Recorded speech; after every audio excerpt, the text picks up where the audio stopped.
At 6:42 p.m., I got a text from my husband. It said, "Working late." I didn't think much of it. He often worked long hours, and I trusted him. We had been together since high school, married for almost 10 years. I always believed we were solid. He was calm, focused, always came home to me, and never gave me a real reason to doubt him. I loved him. I thought he loved me too. My best friend and I had known each other since we were kids. We used to talk every day. She knew everything about me, my fears, my dreams, even the little things like how I took my coffee. But over the past few months, something had changed. She became distant, cold. She always had an excuse when I wanted to meet up. I missed her, but I figured life was just getting in the way. That evening, I got a strange message from a number I didn't recognize. It had an address and a time. No name. Just those two things. Something in me told me to go. I didn't know what I expected. Maybe a surprise or a misunderstanding. I never thought I'd walk into a church and see my husband, standing at the altar, wearing a tux, smiling. He was holding hands with my best friend. I couldn't move. For a moment, I thought I was imagining it. Maybe it was a dream, a cruel trick of the mind. But no, it was real. They were really there, surrounded by flowers, music playing softly, people watching with smile. I saw her in a white dress. She looked happy, calm, like this was the best day of her life. And he looked at her the way I always wanted him to look at me. Nobody noticed me. I stayed in the back, frozen. My heart pounded so loud I could barely hear the vows. I thought I would scream. I thought I would rush down the aisle and demand answers. But I didn't. I just stood there. I felt everything at once: shock, pain, anger, confusion. I wanted to fall to my knees. But instead, I reached into my bag, pulled out my phone, and pressed record. I zoomed in. I filmed his face. I filmed her holding his hand. I filmed the moment they kissed. I didn't crash the wedding. I didn't yell. I didn't cry. Not then. I just recorded everything. I knew this moment would change my life forever. I knew I couldn't go back to the way things were. But I also knew this wasn't the end. This was just the beginning. I didn't know why they did it. Not yet. But I would find out. And I would make sure they remembered this day just as clearly as I always would. We met in high school. I was 16, and he was 17. He made me laugh when I was having a bad day, and I thought he was the most thoughtful boy I had ever known. We started dating quickly. Everyone called us the golden couple. We went to prom together, graduated together, and even got into colleges in the same city, so we could stay close. We didn't take long to move in together, and by our mid-20s, we were married. Our life looked perfect on the outside. He had a good job. I had just started my own small business, and we had bought our first home. People said we were a power couple, strong, smart, always pushing each other forward. And in some ways, we were. My best friend was always around. She had been in my life since I was 10 years old. We grew up together, went to the same schools, and stayed close even as our lives changed. She was there when I got engaged, when I bought my dress, when I walked down the aisle. She called him her brother-in-law in a joking way, and I laughed along. We were like a team, the three of us. I never once questioned the time they spent together, the way they joked or texted. It all felt normal, until it didn't. Things started to change slowly. At first, I thought I was imagining it. He bought a new cologne I didn't recognize. I found strange charges on our credit card, dinners, hotel stays, things that didn't match what he told me. When I asked, he brushed it off as work-related. I didn't push too hard. I trusted him. My best friend also changed. She started canceling plans with me more often, said she was busy with work or traveling. She didn't answer my messages right away. I missed her. I thought maybe we were both just growing up, growing apart a little. It happens. At home, things weren't the same. He stopped asking how my day was. He stopped holding me at night. Sometimes he wouldn't even say goodbye when he left for work. I thought it was just stress. He always said work was getting more intense. I tried to be patient. I gave him space, thinking it would pass. Looking back now, I see it. All the small signs. All the little things I told myself were nothing. I remember one night when he came home late and had lipstick on his shirt. I told myself maybe it was someone from the office, just a hug or something harmless. I wanted to believe the best. I didn't want to be the kind of wife who doubted her husband. But I should have. I should have paid attention. I should have asked harder questions. I feel foolish for missing it, for not seeing what was right in front of me. It wasn't just a mistake or a slip-up. It was something they were building together while pretending to be part of my life. They weren't trying to hide it because they were scared. They weren't ashamed of what they were doing. They were just waiting for the right moment. They were preparing for something bigger, something final. They weren't trying to keep it secret. After that day, I didn't cry. I didn't scream. I went home and sat in silence. My hands were shaking, but my mind was clear. Something inside me had snapped, but not in the way they might have hoped. I wasn't going to fall apart. I was going to stay calm. I was going to find everything. I started small. I went through our shared laptop. He never bothered to log out of anything. I looked through his emails first.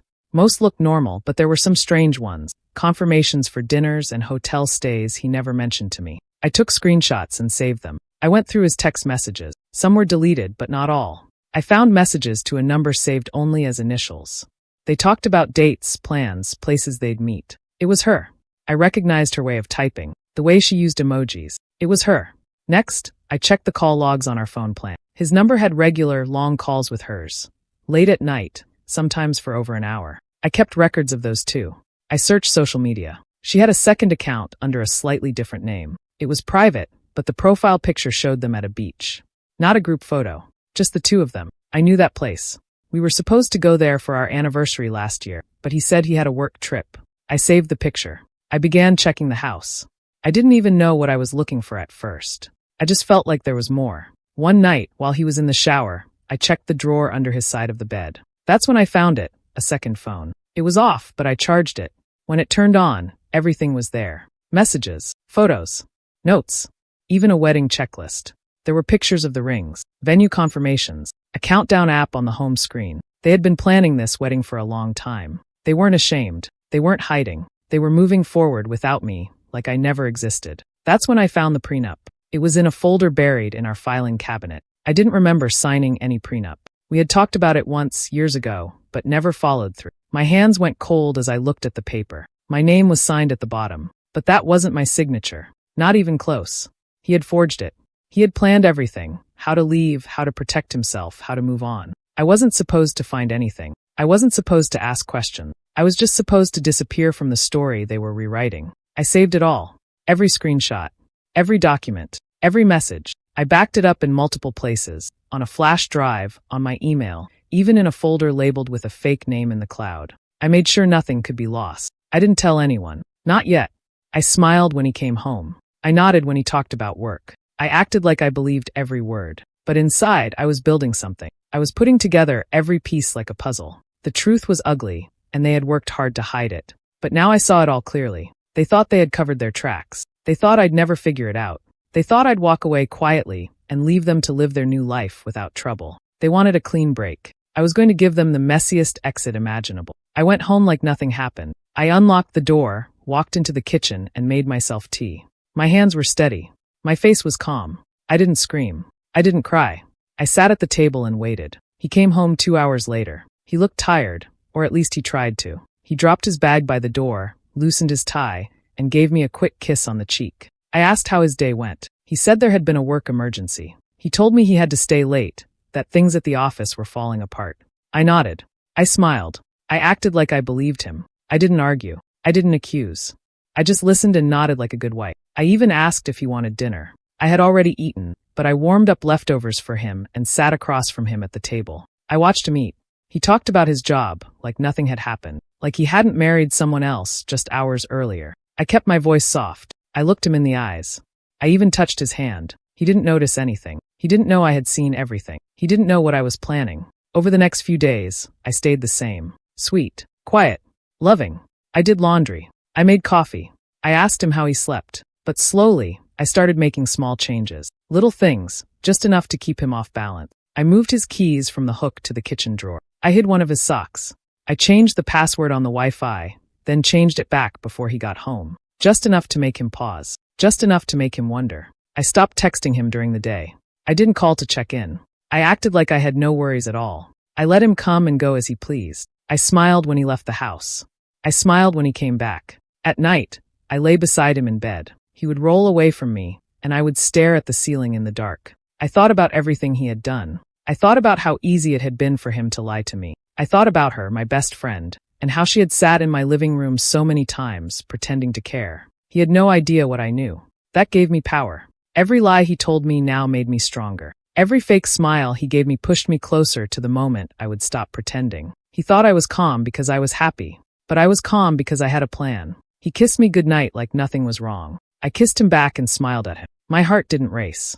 My hands didn't shake. I had never felt more in control. I watched him fall asleep beside me, and I thought about how I was going to destroy his life before the end of the week. I called my best friend and asked if we could meet. I told her I was feeling low and needed someone to talk to. She agreed quickly, just like old times. We met at a quiet cafe we used to love. She smiled when she saw me, like nothing had changed. I smiled back and gave her a hug. Inside, I felt sick, but I didn't show it. I told her I thought my husband was cheating. I said I didn't have proof but had a bad feeling. I said I needed her advice. She looked surprised for a moment, then leaned in and spoke gently. She told me I was probably overthinking. She said maybe he was just stressed and distant because of work. She told me not to ruin my marriage over small doubts. Her words were smooth, calm, fake. I nodded while she spoke. I asked questions like I was confused and scared. I said I didn't know what to do. She touched my hand and said, "Trust him. He loves you." I wanted to laugh. She looked me straight in the eye and told me to stay strong. All the while, she sat there hiding the truth. I had my phone recording the whole time, hidden in my purse on the table. Every word she said, every lie she told was saved. Her voice sounded kind, her face looked caring, but now I knew the truth behind it. She wasn't just helping him lie. She was leading it. She played her part well. But as I watched her closely, I saw something else. She seemed too calm, too sure. She wasn't nervous, not even once. That's when it hit me. This wasn't just about love or cheating. She wasn't just in love with him. She was using him too. Maybe for money, maybe for something else. But it wasn't just feelings. It was control. She talked about their past, little stories she thought I didn't know. She slipped once and said something about a weekend trip he never told me about. Then she quickly changed the subject. I let it go, but I caught it. Every little slip told me more. She thought she was smarter than me. She thought I was still the same old friend who trusted her blindly. When we finished our coffee, she hugged me again. She told me she loved me and to take care of myself. I hugged her back and told her thank you. My voice was steady. My smile was warm. She never saw it coming. I walked away feeling clear. She didn't just stab me in the back. She smiled while doing it. And she thought I would never find out. But now I had her voice, her lies, and her fake comfort, all saved. If my husband was a liar, my best friend was something worse. She was a black hole of deceit. Everything around her disappeared, and she left nothing but damage behind. I woke up the next morning with a plan. I wasn't going to cry or beg. I wasn't going to ask why. I had all the proof I needed. Now it was time to act. I had spent years trusting them. Now I was going to spend days making sure they lost everything they built online. I started small. I created a new email address with no name, no trace to me. I used it to send messages to their workplace. They both worked at the same company. In the email, I gave details, dates, pictures, and proof. I didn't explain everything. I just gave enough for someone in HR to ask questions. Enough to raise red flags. I didn't write anything angry. Just facts. That made it stronger. Next, I sent the wedding video. Not to the world, just to the right people. I found email addresses for his parents, his brother, her sister, and her boss. I sent the video clip and nothing else. No message. No warning. No name. I let the video speak for itself. I imagined their faces when they saw it. I didn't feel guilt. I felt calm. After that, I went to the bank. We had a joint account. I didn't clear it out, but I took what was mine. I moved the money to a new account in only my name. I paid off a few things that were still in both our names. I didn't want him tied to me when things exploded. I kept records of every dollar. Then I found a lawyer. I didn't want any delays. I wanted someone strong and smart. I met with her in private and gave her everything. Documents, messages, screenshots, even the fake prenup. She didn't say much at first, just took notes and asked clear questions. She told me I had a solid case. I nodded and said I wanted to move fast. She recommended a private investigator too. I agreed without thinking twice. I gave him names, dates, and places. I wanted more than just what I had found. I wanted everything. Every lie. Every hidden plan. Every secret meeting. I wanted a file so thick it would bury them in their own mess. I stayed quiet at home. I acted normal. I smiled and cooked and asked about his day. But every hour, I was building something stronger. A plan he couldn't stop. A path he couldn't run from. He thought I was the same woman who once believed every word he said. He didn't see what I had become. Focused. Cold. Ready. Each step I took was careful. Nothing rushed. I didn't want drama. I wanted results. I wanted damage they couldn't fix. Their new life was built on betrayal. I was going to make sure it collapsed piece by piece.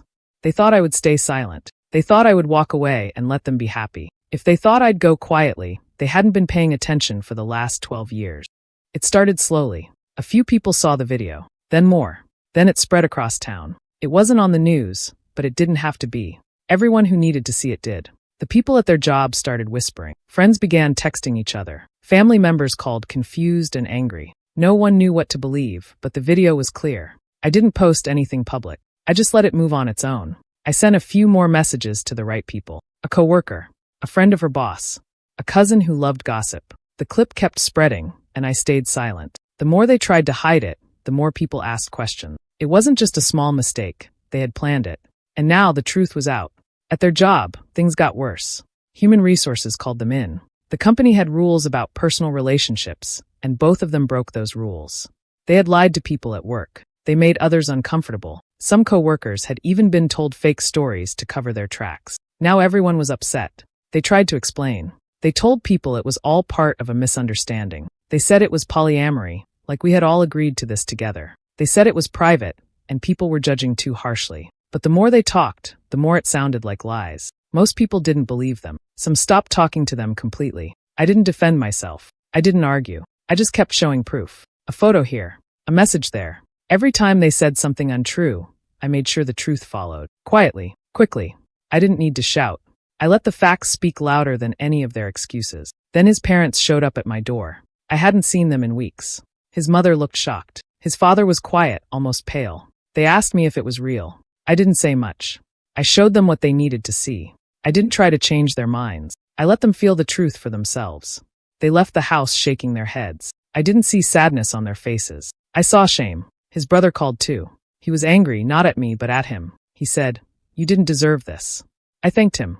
I didn't say much else. Then my husband came home one night and asked if we could talk. He looked tired and small, like the weight of it all was finally hitting him. He said he was sorry. He said things got out of hand. He said he didn't mean for it to happen this way. I just looked at him. He begged me to sit down with him, to explain everything, to make things better. So I did. I sat down across from him, calm and steady. I opened my folder. I didn't cry. I didn't shout. I looked him in the eye. And I spoke, with my lawyer beside me. The day finally came. We stood in court, no longer husband and wife in love, but two people on opposite sides. He looked nervous.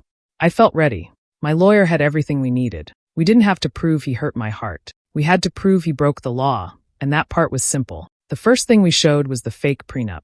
I never signed it, but there it was, with my name written in handwriting that wasn't mine. My lawyer had a handwriting expert confirm it. She explained clearly to the judge that the signature was forged. He didn't even argue. He just looked down, ashamed. Next came the proof of cheating. Messages, photos, hotel bookings, all in his name. My lawyer showed dates, receipts, and texts that proved everything. It wasn't just betrayal. It was months of lies and secret plans. We showed how he spent money from our account on her. Dinners, gifts, even part of their wedding. The judge listened carefully. He asked questions. My lawyer answered every one of them with confidence. His lawyer didn't have much to say. What could they say?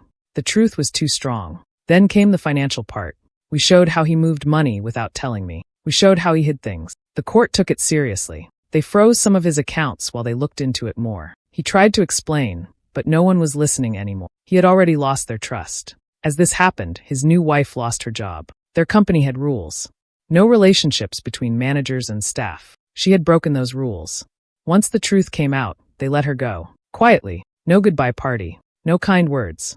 Just a cold email and a final paycheck. When the judge gave the final decision, I felt calm. I got the house. I got the car.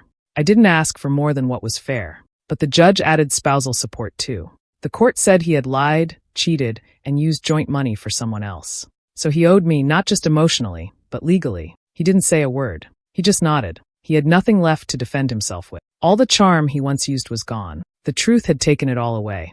After court, I walked outside and took a deep breath. I wasn't angry anymore. I wasn't sad either. I just felt free. I had walked through fire and come out stronger. He had planned a new life behind my back, but that life was now falling apart. He didn't go home with her. She didn't have a home anymore, not one with him. She was out of work and facing questions of her own. And him? He moved back in with his parents. The same room he had when we first met. The same old house he once said he'd never return to. He left me for my best friend, and now he's living with his parents.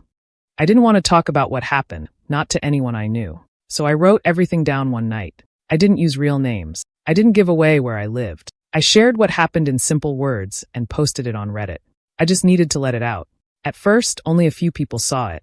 They left kind comments and said they were shocked. Then more people found it. It got shared across Reddit and started spreading fast. People couldn't stop reading. They said it felt unreal, like something that couldn't possibly happen in real life, but they believed every word. By the next morning, it had blown up. Strangers were talking about it on other websites. Screenshots were everywhere, on Twitter, TikTok, even Instagram. Some people made videos talking about what I wrote. Others tried to guess who it was about. I stayed quiet.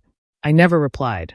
I watched as it moved on its own. Someone who ran a podcast messaged me. They said they had never read anything like it before. They wanted to talk to me, and they promised to keep me anonymous. I thought about it for a while, then agreed. I didn't want attention. I wanted to speak on my own terms. The episode went live and thousands of people listened. I spoke calmly. I didn't cry.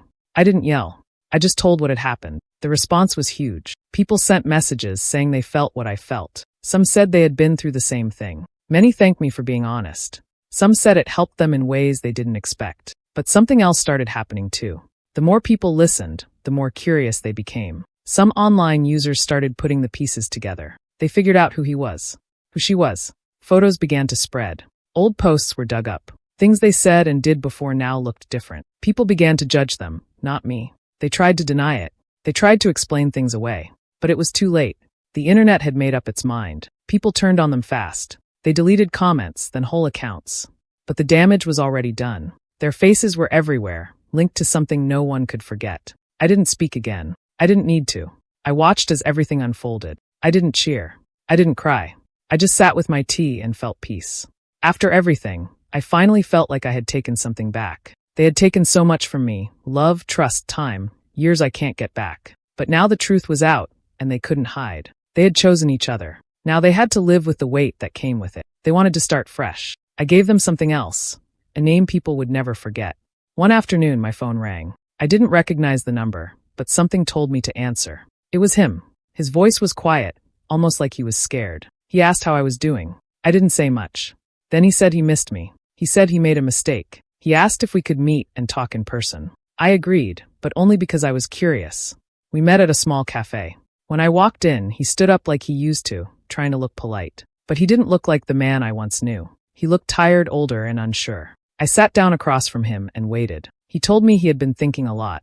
He said things hadn't worked out the way he thought they would. He said she wasn't who he believed she was. He said he still loved me, and maybe we could try again. I listened without saying a word. When he finished, I looked at him and laughed. Not because it was funny, but because it was sad. He really thought I would take him back. I stood up and told him no. Not a chance.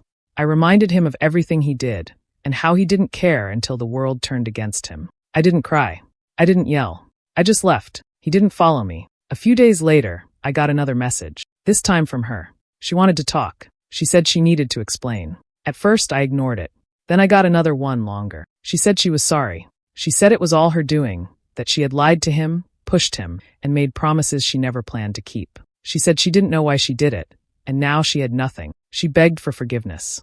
She said she missed our friendship. She said she never thought it would end like this. She said she was lost. I didn't reply. I didn't need to. Her words meant nothing to me now. She didn't deserve peace from me. Neither of them did. People often talk about healing and moving on. They say forgiveness is for yourself, not for the other person. Maybe that's true for some, but not for me. I didn't need to forgive to feel free. I didn't need to forget to feel strong. I needed the truth to be known. I needed them to face what they did. I took my power back in silence.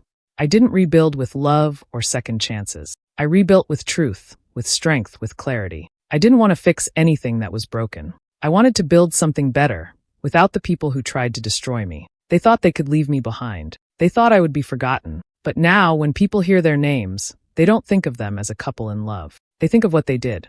But I'm the only one anyone will remember. If her truth shook something in you, don't keep scrolling. Tag someone who's been betrayed, blamed, or broken. Remind them they are not alone in the dark. Save this for the day someone tries to silence your pain. Because when they think you'll stay quiet, just wait.